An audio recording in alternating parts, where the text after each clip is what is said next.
പിതാവും പുത്രനും പരിശുദ്ധാത്മാവുമായ ത്രിയേക ദൈവത്തിൻ്റെ തിരുനാമത്തിന് എന്നേക്കും മഹത്വമുണ്ടായിരിക്കട്ടെ. ആമേൻ. കർത്താവിനാൽ ഏറ്റവും അനുഗ്രഹിക്കപ്പെട്ട പ്രിയ സഹോദരങ്ങളെ, ഇന്ന് അനുഗ്രഹീതമായ ദൈവമാതാവിൻ്റെ ജനന തിരുനാൾ ദിവസം. നാം പ്രാർത്ഥിച്ച് കാത്തിരുന്ന ജനന തിരുനാൾ സമാഗതമായി. 8 നോമ്പിൻ്റെ ഈ ദിവസങ്ങളിൽ നാം നോമ്പ് നോക്കി വചനം ധ്യാനിച്ച് അമ്മയോടൊത്ത് അമ്മയുടെ ജനന തിരുനാളിനു വേണ്ടി ഒരുങ്ങുകയായിരുന്നല്ലോ. ഇന്ന് ഈ പുണ്യദിനത്തിൻ്റെ അനുഗ്രഹങ്ങൾ സമൃദ്ധമായി ആദ്യമേ തന്നെ ഞാൻ ഏവർക്കും നേരുന്നു, ആശംസിക്കുന്നു. ദൈവമാതാവിൻ്റെ സ്വർഗീയ മാധ്യസ്ഥതയിൽ നിരവധിയായ അനുഗ്രഹങ്ങൾ ഏവർക്കും ലഭിക്കട്ടെ. അമ്മ നമുക്കെപ്പോഴും ആശ്രയിക്കാവുന്ന നിത്യസഹായ മാതാവാണ്. പക്ഷെ നമ്മുടെ ഭൗതിക കാര്യങ്ങളിൽ മാത്രമല്ല അമ്മ നമ്മെ സഹായിക്കുന്നത്. നമ്മുടെ ആത്മീയമായ ജീവിതത്തിൽ, ദൈവത്തോടൊത്തുള്ള നമ്മുടെ ജീവിതത്തിൽ, ദൈവത്തിലേക്കുള്ള നമ്മുടെ പ്രയാണത്തിൽ അമ്മ നമ്മെ വഴികാട്ടി നയിക്കുന്നവളാണ്. പ്രിയമുള്ളവരെ, അമ്മയുടെ മാതൃക സ്വീകരിച്ചുകൊണ്ട് ദൈവത്തിലേക്കുള്ള നമ്മുടെ തീർത്ഥാടനം തീഷ്ണതയോടും വിശ്വസ്തയോടും കൂടെ മുന്നോട്ട് നയിക്കുവാൻ അമ്മയുടെ മധ്യസ്ഥതയിൽ നമുക്ക് ദൈവത്തോട് അപേക്ഷിക്കാം. അമ്മ പ്രത്യേകമായി നമുക്ക് മധ്യസ്ഥം അപേക്ഷിക്കട്ടെ. എന്തുകൊണ്ടാണ് ഈ സെപ്റ്റംബർ 8-ാം തീയതി അമ്മയുടെ ജനന തിരുനാളായിട്ട് ആഘോഷിക്കുന്നത്? വിശുദ്ധ ഗ്രന്ഥത്തിൽ അമ്മയുടെ ജനനത്തെക്കുറിച്ച് ഒരിടത്തും പറഞ്ഞിട്ടില്ല.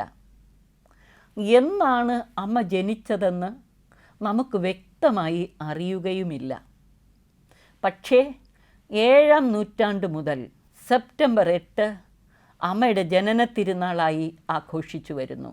അമ്മയുടെ ജനന തിരുനാളിനെക്കുറിച്ച് ചില പഴമൊഴികളുണ്ടെങ്കിലും അതിൽ നിന്നെല്ലാം വ്യത്യസ്തമായി കത്തോലിക്കാ സഭയുടെ പാരമ്പര്യത്തിൽ പറയുന്ന ഒരു പ്രധാന കാര്യവും ഖുറാനിൽ പറഞ്ഞിട്ടുള്ള ഒരു പ്രധാന കാര്യവും നമുക്കിന്ന് ചിന്താവിഷയമാക്കാം. കത്തോലിക്കാ സഭയുടെ പാരമ്പര്യത്തിൽ പറയുന്നത് അന്ന യോവാക്കിം ദമ്പതികൾക്ക് കുഞ്ഞുങ്ങളില്ലായിരുന്നു. അവർ പ്രാർത്ഥിച്ച് കാത്തിരുന്ന് ദൈവം നൽകിയ സമ്മാനമാണ് മറിയം. അവളുടെ ബാല്യത്തിൽ തന്നെ മാതാപിതാക്കൾ മരിച്ചു എന്നും മരിക്കുന്നതിന് മുമ്പ് തന്നെ മറിയത്തെ ദേവാലയത്തിൽ കൊണ്ടുപോയി സമർപ്പിച്ചു എന്നും പറയുന്നുണ്ട്. സക്കറിയ പുരോഹിതനാണ് മറിയത്തിൻ്റെ സംരക്ഷണം ഏറ്റെടുത്തത് എന്നും പറയുന്നു. എന്നാൽ ഖുറാനിൽ പറഞ്ഞേക്കുന്നത് ഇമ്രാനിലെ സ്ത്രീ ദൈവത്തോട് പ്രാർത്ഥിച്ചു, ദൈവമേ എനിക്കൊരു കുഞ്ഞിനെ തരണമേ. ഇമ്രാനിലെ സ്ത്രീ എന്ന് പറഞ്ഞേക്കുന്ന അബ്രഹാത്തിൻ്റെ വംശത്തിലുള്ള സ്ത്രീ എന്ന്, അബ്രഹാത്തിൻ്റെ പുത്രി എന്ന അർത്ഥത്തിലാണ്.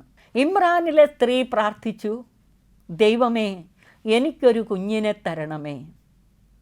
എനിക്കവിടെ നിന്നൊരു കുഞ്ഞിനെ തന്നാൽ ആ കുഞ്ഞിനെ ഞാൻ അങ്ങേക്കായി സമർപ്പിക്കാം എന്നവൾ നേർച്ച നേർന്ന് പ്രാർത്ഥിച്ചു എന്നാണ് പറയുന്നത്.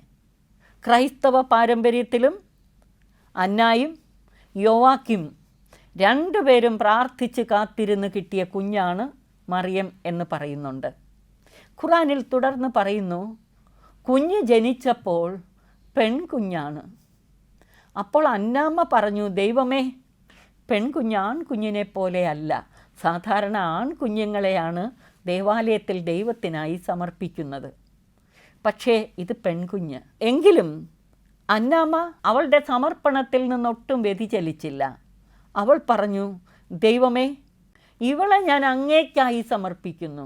ഇവളെയും ഇവളുടെ സന്തതി പരമ്പരയെയും സാത്താൻ്റെ കെണികളിൽ നിന്ന് അങ്ങ് സംരക്ഷിച്ചു കൊള്ളണം. ഖുറാനിൽ 3-ാം അധ്യായത്തിൽ ഇത് പറഞ്ഞിട്ടുണ്ട്. ഇമ്രാനിലെ സ്ത്രീ പ്രാർത്ഥിച്ചതും ദൈവം ഒരു കുഞ്ഞിനെ നൽകിയതും പെൺകുഞ്ഞായപ്പോൾ അവൾ പ്രതികരിച്ചതും ഈ കുഞ്ഞിനെ ദേവാലയത്തിൽ കൊണ്ടുപോയി സമർപ്പിച്ചു എന്ന് ഇതിൽ നിന്ന് നമുക്ക് മനസ്സിലാക്കാം. ക്രൈസ്തവ പാരമ്പര്യത്തിൽ പറയുന്നത് 3 വയസ്സ് കഴിഞ്ഞപ്പോൾ മറിയത്തെ ദേവാലയത്തിൽ കൊണ്ടുപോയി സമർപ്പിച്ചു എന്ന് പറയുന്നു. എന്നാൽ മാതാപിതാക്കൾ മരിച്ചു, അപ്പോൾ അവളെ ദേവാലയത്തിൽ വളർത്തി എന്നും പറയുന്നുണ്ട്. ഈ രണ്ട് പാരമ്പര്യവും ഉണ്ട്. എന്തായാലും ഒരു കാര്യം വ്യക്തം, അന്ന യോവാക്യം ദമ്പതികൾ പ്രാർത്ഥിച്ച് കാത്തിരുന്ന് കിട്ടിയ കുഞ്ഞാണ് മറിയം. അവൾ ദേവാലയത്തിൽ പുരോഹിതന്മാരാൽ വളർത്തപ്പെട്ടവളുമാണ്. അങ്ങനെ ദൈവത്തിൻ്റെ വചനവും പ്രവാചകന്മാരുടെ പ്രവചനങ്ങളും ഒക്കെ മറിയത്തിന് മനസ്സിലായി കുറച്ചൊക്കെ. പക്ഷെ മറിയം ചെറുപ്പം മുതൽ പ്രാർത്ഥിച്ച് കാത്തിരുന്ന ഒരു കാര്യത്തെക്കുറിച്ചും പറയുന്നുണ്ട് പാരമ്പര്യത്തിൽ. അതായത് മറിയം നിത്യകന്യത്വം നേർന്ന് പ്രാർത്ഥിച്ച് കാത്തിരുന്നു എന്നാണ് പറയുന്നത്. എന്തിനാണ്? കന്യക ഗർഭം ധരിച്ചൊരു പുത്രനെ പ്രസവിക്കുമെന്ന പ്രവചനം നിറവേറുമ്പോൾ ആ പുത്രന് ജന്മം കൊടുക്കാൻ ദൈവം തിരഞ്ഞെടുക്കുന്ന സ്ത്രീക്ക് ദാസ്യവേല ചെയ്യാനായിട്ട് മറിയം ആജീവനാന്ത ബ്രഹ്മചര്യം നേർന്ന് കന്യത്വം നേർന്ന് പ്രാർത്ഥിച്ച് കാത്തിരുന്നു എന്നാണ് പറയുന്നത്. അങ്ങനെ പ്രാർത്ഥിച്ച് കാത്തിരിക്കാൻ കാരണം അപ്പോൾ ആ കുഞ്ഞിനെ സ്വന്തം കരങ്ങളിലെടുക്കാമല്ലോ എന്നതായിരുന്നു അവളുടെ ചിന്ത. അങ്ങനെ ദൈവപുത്രൻ്റെ അമ്മയ്ക്ക് ദാസ്യവേല ചെയ്യാനായിട്ട് മറിയം കന്യത്വം നേർന്ന് പ്രാർത്ഥിച്ച് കാത്തിരുന്നു. അപ്പോൾ ആ കുഞ്ഞിനെ കരങ്ങളിലെടുക്കാമല്ലോ എന്ന്. പക്ഷേ സർവശക്തനായ ദൈവം നൽകിയ അനുഗ്രഹം നോക്കിയേ. ദൈവപുത്രന് ജന്മം നൽകുന്ന സ്ത്രീക്ക് ദാസ്യവേല ചെയ്യാനല്ല, ദൈവപുത്രനെ പ്രസവിച്ചു വളർത്താൻ, സ്വന്തം ഉദരത്തിൽ വളർത്തി പ്രസവിച്ചു വളർത്തുവാൻ അവൾക്ക് ഭാഗ്യം കിട്ടി. സ്വന്തം കരങ്ങളിലെടുക്കാൻ മാത്രമല്ല, കുഞ്ഞിന് ജന്മം കൊടുക്കുമ്പോൾ മാത്രമല്ല, കുഞ്ഞിനെ തിരിച്ച് ദൈവത്തിന് സമർപ്പിക്കുന്ന കുരിശിലെ ആ വലിയ യാഗത്തിൻ്റെ നിമിഷത്തിലും അമ്മ കൂടെ ഉണ്ടായിരുന്നല്ലോ. അമ്മയുടെ ഈ ജനന തിരുനാളിൻ്റെ ഈ ദിനത്തിൽ ഇപ്രകാരം ദൈവത്തിന് സ്വയം സമർപ്പിച്ചുകൊണ്ട് പ്രാർത്ഥിച്ച് കാത്തിരുന്ന മറിയത്തെക്കുറിച്ച് നാം ചിന്തിക്കുമ്പോൾ നമ്മുടെയൊക്കെ ജീവിതത്തിലും ദൈവ തിരുഹിതം നിറവേറ്റാൻ വേണ്ടി പ്രാർത്ഥിച്ച് കാത്തിരിക്കാൻ പരിശുദ്ധ അമ്മ നമ്മോട് ആവശ്യപ്പെടുകയാണ്. അമ്മ രക്ഷണീയ വ്യാപാരത്തിൽ ദൈവത്തോട് സഹകരിച്ചവളാണെന്ന് കഴിഞ്ഞ പ്രഭാഷണത്തിൽ ഞാൻ വ്യക്തമാക്കി. ഇതുപോലെ നമ്മളും ദൈവത്തോട് സഹകരിക്കേണ്ടവരാണ്. ഇന്ന് നാം ജീവിക്കുന്ന ഈ സാഹചര്യത്തിലെ മനുഷ്യ ചരിത്രത്തെ രക്ഷാ ചരിത്രമാക്കി മാറ്റാൻ നമ്മുടെ ജീവിതങ്ങൾ ദൈവത്തിന് സമർപ്പിക്കണം. ദൈവത്തിൻ്റെ രക്ഷാകര ഇടപെടലിന് വഴിയൊരുക്കുവാനായിട്ട് നമ്മളും പ്രാർത്ഥിച്ച് കാത്തിരിക്കണം. എല്ലാവരും കന്യകകളായി കാത്തിരിക്കണമെന്നല്ല ഞാൻ പറഞ്ഞത്. കുടുംബസ്ഥർക്കും ദൈവത്തിൻ്റെ തിരുഹിതം നിറവേറ്റാൻ വേണ്ടി പ്രാർത്ഥിച്ച് കാത്തിരിക്കാം. തങ്ങളുടെ കുഞ്ഞുങ്ങളിലൂടെയും ദൈവത്തിൻ്റെ തിരുഹിതം നിറവേറ്റുവാനായിട്ട് അവരെയും പരിപാലിച്ചു വളർത്താം. സ്വന്തം ജീവിതവും സ്വന്തം കുടുംബാംഗങ്ങളുടെ ജീവിതവും നമ്മൾ കണ്ടുമുട്ടുന്ന എല്ലാവരുടെയും ജീവിതങ്ങളും ദൈവത്തിൻ്റെ തിരുഹിതത്തോട് ചേർത്ത് വെച്ച് സമർപ്പിക്കാൻ, ദൈവത്തിൻ്റെ തിരുഹിതം അങ്ങനെ നിറവേറ്റുവാൻ, പൂർത്തിയാക്കാൻ നമ്മെ അമ്മ ആഹ്വാനം ചെയ്യുകയാണ്. പ്രിയമുള്ളവരെ, അമ്മയുടെ ഈ ജനന തിരുനാളിൻ്റെ ഈ ദിനത്തിൽ അമ്മയുടെ ചില സവിശേഷതകളാണ് ഞാൻ ഇതുവഴി നിങ്ങളുടെ മുന്നിൽ അവതരിപ്പിക്കാൻ ശ്രമിച്ചത്. അമ്മയെക്കുറിച്ച് പറയുന്ന മറ്റൊരു പ്രധാനപ്പെട്ട കാര്യമുണ്ട്. അമ്മ അമലോത്ഭവയാണ്. മറിയത്തിൻ്റെ അമലോത്ഭവത്വം ഒരു വിശ്വാസ സത്യമാണ്, അല്ലേ? നിർമ്മല കന്യകയാണ് മറിയം. മറിയത്തിൻ്റെ ജനന തിരുനാൾ നാം ആഘോഷിക്കുമ്പോൾ അത് നമുക്ക് അനുസ്മരിക്കാതിരിക്കാനാകില്ല. മറിയം നിർമ്മല കന്യകയാണ്, അമലോത്ഭവയാണ് എന്ന് പറഞ്ഞാൽ ഉത്ഭവ പാപം കൂടാതെ ജനിച്ചവളാണ്. അതെങ്ങനെ നമ്മൾ മനസ്സിലാക്കും? അതായത് മറിയത്തിൻ്റെ അമ്മ ഉദരത്തിൽ വെച്ച് തന്നെ ശിശുവിനെ ദൈവത്തിന് സമർപ്പിച്ചിരുന്നു. ദൈവത്തിൻ്റെ ശുശ്രൂഷയ്ക്കായി അവളെ സമർപ്പിച്ചിരുന്നു. ആ സമർപ്പണം തീർച്ചയായും അവൾ ഉത്ഭവപാപമില്ലാതെ ജനിക്കാൻ കാരണമായി. മാത്രമല്ല, അവൾ ഗർഭം ധരിച്ചത് വചനമായ പുത്രൻ തമ്പുരാനെയാണ്, നിത്യവചനത്തെയാണ്. വചനം അവളിൽ മാംസം ധരിച്ചപ്പോൾ അവളെ അതുവഴി തന്നെ വീണ്ടെടുത്ത് കഴിഞ്ഞു. പിന്നെ അവൾ പാപത്തിന് അടിമയാകാൻ പറ്റില്ല. ദൈവം തമ്പുരാൻ തൻ്റെ പുത്രൻ്റെ അമ്മയാകുവാനുള്ളവളെ ഇപ്രകാരം മുൻകൂട്ടി തിരഞ്ഞെടുത്ത് വിശുദ്ധീകരിച്ചൊരുക്കിയിരുന്നു. പ്രിയമുള്ളവരെ, പരിശുദ്ധ മറിയത്തിൻ്റെ അമ്മ അന്നാമ്മ ഉദരത്തിൽ വച്ച് തന്നെ ശിശുവിനെ ദൈവത്തിനായി സമർപ്പിച്ചതുപോലെ ഇന്നത്തെ അമ്മമാർ കുഞ്ഞുങ്ങളെ ദൈവത്തിന് സമർപ്പിച്ചിരുന്നെങ്കിൽ എത്ര നല്ലതായിരുന്നു അല്ലേ? അമ്മയുടെ ഉദരത്തിൽ ഒരു കുഞ്ഞ് ഉരുവാകുമ്പോൾ തന്നെ പൂർണ്ണമായും ദൈവത്തിനായി സമർപ്പിച്ചുകൊണ്ട് അമ്മയുടെ ഹൃദയസ്പന്ദനങ്ങൾ പോലും ഈ കുഞ്ഞിൽ ദൈവചൈതന്യം വളർത്തുന്നതാകണം. അങ്ങനെയാണെങ്കിൽ ദൈവചൈതന്യം നിറഞ്ഞ ഒരു തലമുറയെ വളർത്തിയെടുക്കാൻ ഇന്നത്തെ അമ്മമാർക്ക് സാധിക്കും. തിന്മ നിറഞ്ഞ ഈ ലോകത്തിൽ നന്മ സ്വരൂപനായ ദൈവത്തിൻ്റെ സാക്ഷികളായി ജീവിക്കുവാൻ ഇന്നത്തെ അമ്മമാർ പ്രത്യേകം പരിശ്രമിക്കേണ്ടതാണ്. കുടുംബത്തെയും തലമുറയെയും വിശുദ്ധീകരിച്ച് ദൈവത്തിൻ്റെ വഴികളിലൂടെ നയിക്കുവാൻ അമ്മമാർക്ക് വലിയ പങ്കുണ്ട്. അത് മറിയത്തിൻ്റെ അമ്മയായ അന്നാമ്മയുടെ മാതൃകയിലൂടെ നമുക്ക് ദൈവം കാണിച്ചു തരുകയാണ്. ദൈവമാതാവായ കന്യക മറിയത്തിൻ്റെ ജനന തിരുനാൾ ആഘോഷിക്കുന്ന ഈ ദിനത്തിൽ ഇപ്രകാരം അമ്മയെപ്പോലെ നിർമ്മലരായി ജീവിക്കാൻ നമുക്ക് പരിശ്രമിക്കാം.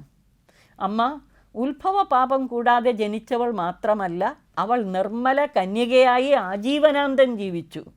അവൾ നിത്യ കന്യകയും പാപസ്പർശനമില്ലാതെ ജീവിച്ചവളുമാണ്. ദൈവ തിരുഹിതത്തിന് പൂർണ്ണമായി വിധേയപ്പെട്ടതുകൊണ്ടാണ് അവൾക്കത് സാധിച്ചത്. മാത്രമല്ല, വിശുദ്ധ ലൂക്കായുടെ സുവിശേഷം 1-ാം അധ്യായം 15-ാം വാക്യത്തിൽ നാം ഇപ്രകാരം വായിക്കുന്നു: മംഗളവാർത്ത അറിയിക്കുന്ന സന്ദർഭത്തിൽ മറിയം മാലാഖയോട് ചോദിച്ചു, ഇതെങ്ങനെ സംഭവിക്കും? ഞാൻ പുരുഷനെ അറിയുന്നില്ലല്ലോ. അപ്പോൾ മാലാഖ മറുപടി പറഞ്ഞു, പരിശുദ്ധാത്മാവ് നിൻ്റെ മേൽ വരും, അത്യുന്നതൻ്റെ ശക്തി നിൻ്റെ മേൽ ആവസിക്കും. ഇതേ കാര്യം ഔസേപ്പിതാവിനെ ദൈവദൂതൻ സ്വപ്നത്തിൽ അറിയിപ്പ് കൊടുത്തപ്പോഴും പറഞ്ഞു. മറിയം വിവാഹിതയാകുന്നതിനു മുമ്പ് ഗർഭിണിയാണെന്നറിഞ്ഞ് ആരും അറിയാതെ രഹസ്യമായി അവളെ ഉപേക്ഷിക്കുവാൻ ഔസേപ്പിതാവ് ആലോചിച്ചു കൊണ്ടിരിക്കുകയാണ്. അവളെ അപമാനിക്കുവാൻ ഔസേപ്പിതാവ് ഇഷ്ടപ്പെട്ടില്ല. കാരണം ഒരു സ്ത്രീ വിവാഹിതയാകുന്നതിന് മുമ്പ് ഗർഭിണിയായി കാണപ്പെട്ടാൽ പരസ്യമായി നിർത്തി കല്ലെറിഞ്ഞ് കൊല്ലണമെന്നാണ് അന്നത്തെ നിയമം. അതുകൊണ്ടാണ് ഔസേപ്പിതാവ് അവളെ രഹസ്യത്തിൽ ഉപേക്ഷിച്ചു പോകാൻ തീരുമാനിച്ചത്. അപ്പോൾ ആ ധർമ്മസങ്കടത്തിലായിരിക്കുന്ന ഔസേപ്പിതാവിന് ദൈവദൂതൻ സ്വപ്നത്തിൽ അറിയിപ്പ് കൊടുത്തു, ജോസഫ്, മറിയത്തെ ഭാര്യയായി സ്വീകരിക്കുവാൻ നീ ശങ്കിക്കണ്ട. അവൾ ഗർഭം ധരിച്ചിരിക്കുന്നത് പരിശുദ്ധാത്മാവിനാലാണ്. അപ്പോൾ പരിശുദ്ധാത്മാവിനാലാണ് അവൾ ഈ ശിശുവിനെ ഗർഭം ധരിച്ചത്. മാത്രമല്ല, പരിശുദ്ധാത്മാവിൻ്റെ പ്രേരണയാൽ തന്നെ അമ്മ സ്വയം സമർപ്പിക്കുകയും മുന്നോട്ടുള്ള ജീവിതപാതയിൽ മുന്നേറുകയും ചെയ്തു. അതുകൊണ്ട് അവൾക്ക് പാപസ്പർശനമില്ലാതെ ജീവിക്കാൻ സാധിച്ചു. അവൾ നിർമ്മല കന്യകയായി തന്നെ നിത്യം ജീവിച്ചു. അമ്മ നിർമ്മല കന്യകയായി ജീവിക്കുക മാത്രമല്ല, പ്രഥമ സദ്വാർത്തയിൽ പറഞ്ഞ കാര്യം നിങ്ങൾ ഓർക്കുന്നുണ്ടായിരിക്കുമല്ലോ. ഞാൻ സൂചിപ്പിച്ചല്ലോ, നീയും സ്ത്രീയും തമ്മിലും നിന്റെ സന്തതിയും അവളുടെ സന്തതിയും തമ്മിലും ഞാൻ ശത്രുത ഉളവാക്കും. ഇവിടെ ഒരു കാര്യം ചിന്തിക്കുക. ഒന്നാം ഹൗവ ദൈവകൽപ്പന ലംഘിച്ച് പാപം ചെയ്ത് ദൈവത്തിൽ നിന്ന് അകന്നു. എന്നാൽ സാത്താനുമായി സൗഹൃദമായി. ഒന്നാം ഹൗവയിലൂടെ മനുഷ്യവർഗം സാത്താനോട് സൗഹൃദം സ്ഥാപിക്കാനിടയായി. അല്ലെങ്കിൽ സാത്താൻ മനുഷ്യവർഗത്തോട് സൗഹൃദം സ്ഥാപിച്ചു. ചങ്ങാത്ത ഭാവത്തിലാണ് സാത്താൻ ഹൗവയെ സമീപിച്ചത്, സ്ത്രീയെ സമീപിച്ചത്. ഈ തോട്ടത്തിലെ വൃക്ഷങ്ങളുടെ പഴങ്ങളൊന്നും ഭക്ഷിക്കരുതെന്ന് ദൈവം നിങ്ങളോട് പറഞ്ഞിട്ടുണ്ടോ? അപ്പോൾ ഹൗവ പറഞ്ഞു, എല്ലാ വൃക്ഷങ്ങളുടെയും പഴം ഭക്ഷിക്കാം, നടുവിൽ നിൽക്കുന്ന ഒരു വൃക്ഷത്തിൻ്റെ മാത്രം ഭക്ഷിച്ചുകൂടാ, അത് ഭക്ഷിക്കുന്ന ദിവസം നിങ്ങൾ മരിക്കും എന്ന് കർത്താവ് പറഞ്ഞു. ഉടനെ സർപ്പം പറഞ്ഞു, ഇല്ല, നിങ്ങൾ മരിക്കില്ല, ദൈവത്തെ പോലെ നിങ്ങളാകും. നുണയനായ സർപ്പം സ്ത്രീയെ വഞ്ചിച്ചു. സൗഹൃദ ഭാവത്തിലാണല്ലോ സ്ത്രീയെ സമീപിച്ചത്. എന്നാൽ ഇവിടെ നമ്മൾ കാണുന്നു, ഉൽപ്പത്തി 3:15 പറയുന്നു, ദൈവം പറയുന്നു, നീയും സ്ത്രീയും തമ്മിലും നിന്റെ സന്തതിയും അവളുടെ സന്തതിയും തമ്മിൽ ഞാൻ ശത്രുത ഉളവാക്കും. അതായത് സർപ്പത്തിൻ്റെ സന്തതി, സാത്താൻ്റെ പ്രതീകമായ സർപ്പത്തിൻ്റെ സന്തതിയും സ്ത്രീയുടെ സന്തതിയും മനുഷ്യവർഗവുമായിട്ട് ഞാൻ ശത്രുത ഉളവാക്കും. ഒന്നാം ഹൗവയിലൂടെ സർപ്പത്തിന് മനുഷ്യകുലത്തോട് സൗഹൃദം സ്ഥാപിക്കാനിടയാക്കിയെങ്കിൽ രണ്ടാം ഹൗവയായ മറിയത്തിലൂടെ സാത്താനോട്, തിന്മയുടെ ശക്തികളോട് ശത്രുത പുലർത്താനിടയായി. അങ്ങനെ ദൈവത്തോട് സൗഹൃദം പുലർത്താനും ഒന്നാം ഹൗവ സർപ്പത്തോട് സൗഹൃദം പുലർത്താൻ കാരണമായി. അങ്ങനെ ദൈവത്തിൽ നിന്ന് അകന്നു. മനുഷ്യവർഗം ദൈവത്തിൽ നിന്ന് അകലാനിടയായി. എന്നാൽ രണ്ടാം ഹൗവയായ മറിയം മനുഷ്യവർഗവും സാത്താൻ്റെ പ്രതീകമായ സർപ്പവും തമ്മിൽ ശത്രുത ഉളവാക്കുകയും എന്നാൽ ദൈവത്തോട് സൗഹൃദം, ഐക്യം സ്ഥാപിക്കാനും ഇടയായി. പരിശുദ്ധ അമ്മയുടെ ജനന തിരുനാൾ ആഘോഷിക്കുന്ന ഈ പുണ്യദിനത്തിൽ ദൈവം നമ്മോട് ആവശ്യപ്പെടുന്നത് തിന്മയോട് നിതാന്ത ജാഗ്രത പുലർത്താൻ, എന്നാൽ ദൈവത്തോടൊത്തുള്ള സൗഹൃദത്തിൽ, ആ സ്നേഹബന്ധത്തിൽ ജീവിക്കാൻ. പരിശുദ്ധ അമ്മ ദൈവകൃപ നിറഞ്ഞവളായി തീർന്നത് നിരന്തരം ദൈവ തിരുഹിതം അനുസരിച്ച് ജീവിച്ചുകൊണ്ടാണ്, നിത്യമായി നിർമ്മലയായി ജീവിച്ചുകൊണ്ടാണ്. അതുപോലെ നമ്മുടെ ജീവിതത്തിലും ദൈവ തിരുഹിതം അനുസരിച്ച് ജീവിച്ചാൽ നമുക്ക് ദൈവ തിരുഹിതം പൂർത്തിയാക്കിക്കൊണ്ട് നിർമ്മലരായി ജീവിക്കാൻ, പാപത്തിൽ വീഴാതെ ജീവിക്കാൻ നമുക്കും സാധിക്കും. അങ്ങനെ തിന്മയുടെ തല തകർക്കാൻ, മനുഷ്യകുലമാണ് യഥാർത്ഥത്തിൽ തിന്മയുടെ തല തകർക്കേണ്ടത്. പക്ഷേ മനുഷ്യകുലത്തിന് അത് സാധിച്ചില്ല. പഴയ ഇസ്രായേലിനെ കുറിച്ച് നമ്മൾ ചിന്തിക്കുമ്പോൾ ദൈവജനത്തിൻ്റെ ധർമ്മമായിരുന്നു തിന്മയെ കീഴടക്കുക എന്നുള്ളത്. പ്രപഞ്ച സൃഷ്ടിയിൽ തന്നെ ദൈവം നൽകിയ ഒരു ധർമ്മമായിരുന്നു, മനുഷ്യൻ്റെ കടമയായിരുന്നു അത്. ഉൽപ്പത്തി പുസ്തകം 1-ാം അധ്യായം 28-ാം വാക്യത്തിൽ ഇപ്രകാരം പറയുന്നല്ലോ, സന്താന പുഷ്ടിയുള്ളവരായി പെരുകുവിൻ, ഭൂമിയിൽ നിറഞ്ഞതിനെ കീഴടക്കുവിൻ.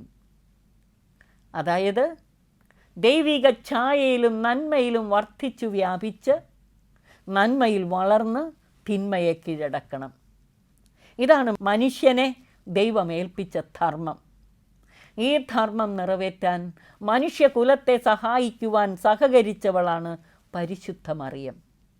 തിന്മയോട് ശത്രുത പുലർത്താനും ദൈവത്തിൻ്റെ തിരുഹിതം സദാ നിവർത്തിയാക്കിക്കൊണ്ട് ജീവിക്കാനും അങ്ങനെ ദൈവവുമായുള്ള രമ്യതയിലാകുവാൻ. മറിയത്തിൻ്റെ മകനായ ദൈവപുത്രനിലൂടെ, യേശുക്രിസ്തുവിലൂടെയാണ് യഥാർത്ഥത്തിൽ സർപ്പത്തിൻ്റെ തല തകർത്തത്, തൻ്റെ കുരിശിലെ യാഗത്തിലൂടെ. ഈ അർത്ഥത്തിൽ ദൈവപുത്രന് ജന്മം നൽകിയ അമ്മ പുത്രനെ കുരിശിൽ യാഗമായി, നിത്യഹോമയാഗമായി സമർപ്പിക്കുമ്പോൾ മനുഷ്യകുലത്തെ മുഴുവൻ ദൈവവുമായി രമ്യപ്പെടുത്തുവാനുള്ള വലിയൊരു സമർപ്പണമായിരുന്നു. ഇതാ ഞാൻ കർത്താവിൻ്റെ ദാസി എന്ന് പറഞ്ഞ് മാലാഖയുടെ മുന്നിൽ സമർപ്പിച്ച മറിയം ഇപ്പോൾ കുരിശിൻ ചുവട്ടിൽ വച്ചും തന്നെ പൂർണ്ണമായി സമർപ്പിക്കുമ്പോൾ പുത്രൻ്റെ ആത്മബലിയിൽ പങ്കുചേർന്നുകൊണ്ട് ആ നീറുന്ന മനസ്സോടെ കുരിശിൻ ചുവട്ടിൽ നിൽക്കുമ്പോഴും അമ്മ ദൈവഹിതത്തിന് സമ്പൂർണമായി സമർപ്പിച്ചു. വിശുദ്ധ ഗ്രന്ഥം പരിശോധിക്കുമ്പോൾ, അതുപോലെ സഭാപിതാക്കന്മാരുടെ പ്രബോധനങ്ങൾ പരിശോധിക്കുമ്പോൾ പരിശുദ്ധ അമ്മയുടെ നിരവധി സവിശേഷതകൾ നമുക്ക് കാണാൻ സാധിക്കും. മറിയം നിർമ്മലയാണ്, വിശുദ്ധയാണ്, കൃപ നിറഞ്ഞവളാണ്. കർത്താവ് അവളോട് കൂടെയുണ്ട്. അവൾ സ്ത്രീകളിൽ അനുഗ്രഹീതയാണ്.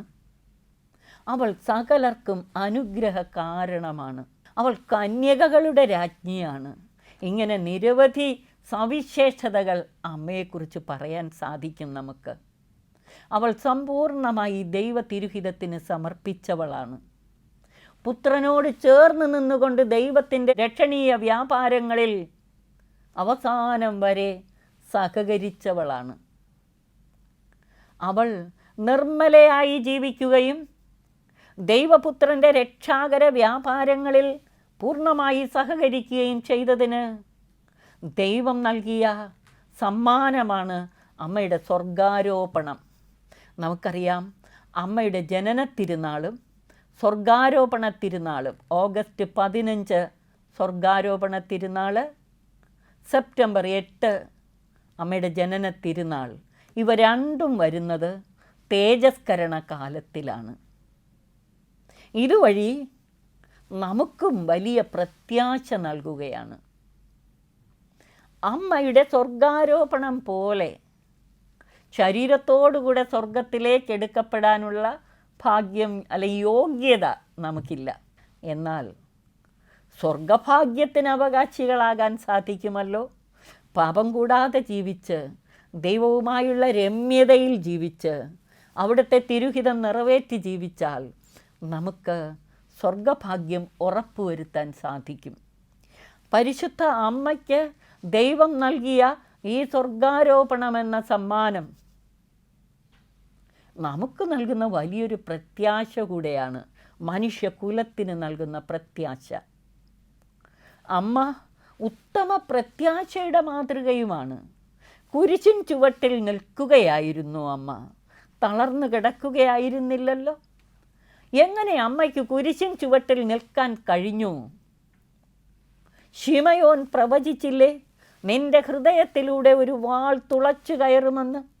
ആ ഹൃദയത്തിലൂടെ വാൾ തുളച്ചു കയറുന്ന ഈ നിമിഷങ്ങളിൽ എങ്ങനെ അവൾക്ക് നിൽക്കാൻ കഴിഞ്ഞു? ഉത്ഥാന പ്രത്യാശ കൊണ്ട് മറിയം നിറഞ്ഞു. ദൈവം അവളെ ഉത്ഥാന പ്രത്യാശ കൊണ്ട് നിറച്ചു. മാത്രമല്ല, ദൈവ തിരുമനസ്സിനോട് ഇതാ ഞാൻ കർത്താവിൻ്റെ ദാസിയെന്ന് ഈ നിമിഷത്തിലും പരിശുദ്ധ അമ്മ ആത്മനാ സമർപ്പിച്ച് പറഞ്ഞു കാണും. അതുകൊണ്ടാണ് അമ്മ തളരാത്തത്. ദൈവ തിരുഹിതത്തോട് പരിപൂർണമായ വിധേയത്വം കാണിക്കുന്നവർ, സമർപ്പണ ഭാവത്തോടെ ദൈവത്തിൽ ആശ്രയിച്ച് ജീവിക്കുന്നവർ ഒരിക്കലും തളരുകയില്ല. അവരുടെ ജീവിതം അവസാനം വരെ ദൈവത്തോട് ചേർന്ന് നിന്നുള്ളതായതുകൊണ്ട് അവർ തളരാൻ ദൈവം അനുവദിക്കുകയില്ല. പ്രിയമുള്ളവരെ, പരിശുദ്ധ അമ്മയുടെ ഈ ജനന തിരുനാൾ ദിവസത്തിൽ നമുക്ക് അമ്മയുടെ ഈ ഗുണങ്ങൾ സ്വന്തം ജീവിതത്തിൽ പ്രായോഗികമാക്കാൻ ശ്രമിക്കാം. അമ്മയോടുള്ള യഥാർത്ഥ ഭക്തി പ്രകടമാക്കേണ്ടത് അമ്മയുടെ ജീവിത മാതൃക സ്വജീവിതത്തിലൂടെ നാം അനുകരിച്ചുകൊണ്ടാകണം. യേശുതമ്പുരാൻ നമ്മളോട് പറഞ്ഞതും അതാണ്. ആരാണ് എൻ്റെ അമ്മയും സഹോദരനും സഹോദരിയും? സ്വർഗസ്ഥനായ എൻ്റെ പിതാവിൻ്റെ ഇഷ്ടം നിറവേറ്റുന്നവരാണ് എൻ്റെ അമ്മയും സഹോദരനും സഹോദരിയും. അപ്പോൾ അമ്മ ദൈവ ഇഷ്ടം നിറവേറ്റി ജീവിച്ചതുപോലെ നമുക്കും ദൈവ ഇഷ്ടം നിറവേറ്റി ജീവിക്കാം. ദൈവകൃപയിൽ വളർന്ന് കൃപയുടെ നീർച്ചാലുകളായി മാറാം. അമ്മ അനേകരുടെ ജീവിതത്തിൽ ദൈവകൃപ കൊണ്ട് നിറയ്ക്കുന്നതിന് കാരണമായതുപോലെ നമ്മളും കൃപാപൂരിതരായി ജീവിച്ചുകൊണ്ട് നമ്മുടെ ജീവിതങ്ങളെ കൃപയുടെ നീർച്ചാലുകളാക്കി മാറ്റാം. അതിന് പരിശുദ്ധ അമ്മയുടെ പ്രത്യേക മാധ്യസ്ഥം നമുക്ക് അപേക്ഷിക്കാം. അമ്മയുടെ സഹായം എപ്പോഴും നമുക്കുണ്ടാകട്ടെ. അമ്മയുടെ മാതൃകകൾ, സവിശേഷതകൾ ഇനിയും നിരവധിയുണ്ട് നമുക്ക് മനസ്സിലാക്കുവാൻ. ഈ 8 നോമ്പിൻ്റെ ദിനങ്ങളിൽ മാത്രമല്ല, നമ്മുടെ ആയുഷ്കാലം മുഴുവനും പരിശുദ്ധ അമ്മയുടെ മാതൃകയും അവളുടെ സവിശേഷമായ ഗുണഗണങ്ങളും അവൾ നമ്മെ പഠിപ്പിക്കുന്നതും നമ്മോട് ആവശ്യപ്പെടുന്നതും, അമ്മ നമ്മളോട് ഒരു കാര്യമേ ആവശ്യപ്പെട്ടിട്ടുള്ളൂ, അവൻ പറയുന്നത് പോലെ ചെയ്യാൻ. ഇപ്രകാരം പ്രിയമുള്ളവരെ ജീവിച്ചുകൊണ്ട്, യഥാർത്ഥ മാതൃഭക്തരായി ജീവിച്ചുകൊണ്ട് ദൈവത്തിൻ്റെ തിരുഹിതം പൂർണ്ണമായി നിറവേറ്റുന്നവരാകാം. അമ്മയെപ്പോലെ ഇതാ ഞാൻ കർത്താവിൻ്റെ ദാസി എന്ന് പറഞ്ഞ് നമുക്കും സമർപ്പിക്കാം. ദൈവത്തിൻ്റെ തിരുനാമം നമ്മുടെ ജീവിതത്തിലൂടെ മഹത്വപ്പെടട്ടെ. അതിനായി അമ്മയോടൊത്ത്, അമ്മയുടെ സാന്നിധ്യത്തിൽ, അമ്മയുടെ സഹായത്തോടെ ജീവിച്ചുകൊണ്ട് ഇഹത്തിൽ ദൈവത്തിൻ്റെ തിരുഹിതം പൂർത്തിയാക്കുകയും നമ്മുടെ കർത്താവിൻ്റെ മഹത്വപൂർണമായ പുനരാഗമനത്തിന് വഴിയൊരുക്കുകയും ചെയ്യാം. നമുക്ക് സർവശക്തൻ അതിനായി നമ്മെ സഹായിച്ച് അനുഗ്രഹിക്കട്ടെ. പിതാവിനും പുത്രനും പരിശുദ്ധാത്മാവിനും സ്തുതി, ആദിമുതൽ എന്നേക്കും. ആമേൻ.